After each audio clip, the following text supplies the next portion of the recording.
So we're building a giant skatable 10. I think there's 12 little obstacles in total, and it comprises to make a 1 and a 0.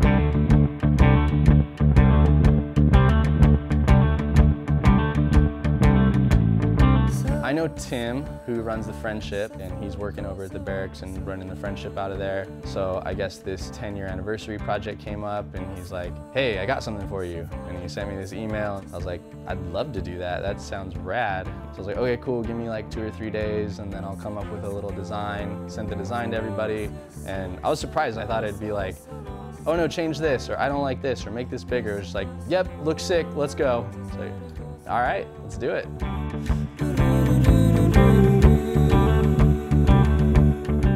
I think I sat there for probably a good hour at first on the 0. Do I make it a mini bowl? Do I make it like a sushi dish?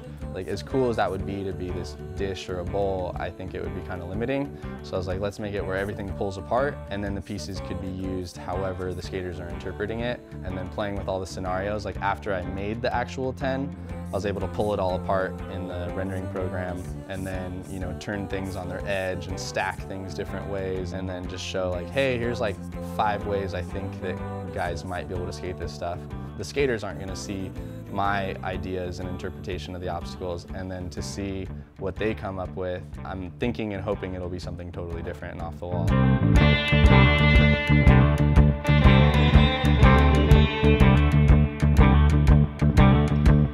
We have myself, I'm kind of designed everything. We got Brody and Terrence, you know, cutting, building, screwing things together.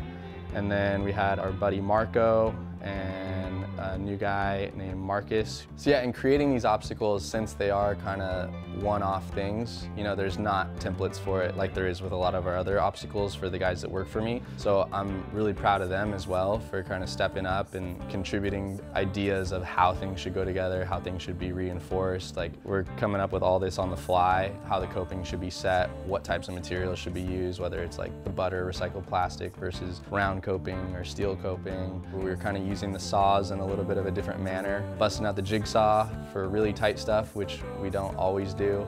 And then like, oh yeah, just throw this wally in or make it steeper. Like, I think guys like, you know, so-and-so would like that. We don't know who's skating it, but it was kind of cool to get their input in the actual build process. A project like this is really cool because it's so off the wall. A lot of times, you know, it's just make a mini ramp, make a quarter pipe, make a rail. We're making all the same stuff, which is great, but sometimes it's nice to have that sort of challenge, you know, because we have done stuff for really big name celebrities like Justin Bieber, and we've done stuff for Pharrell, and at the end of the day, those guys are gonna kind of be happy with anything. No offense, I mean, I know that they appreciate skating, but something like this, having the eyes of like the whole skate world puts a little pressure on you, but in a really good way, to where it's like, oh shit, I need to really put everything I've got into this. Like, it's not just something for some production company, it's the reason we're all doing this. You know, the guys that inspire us are gonna be the ones skating it. So yeah, I definitely felt a little additional pressure, and it made me wanna make sure that everything's like that much more fine-tuned for sure. What's the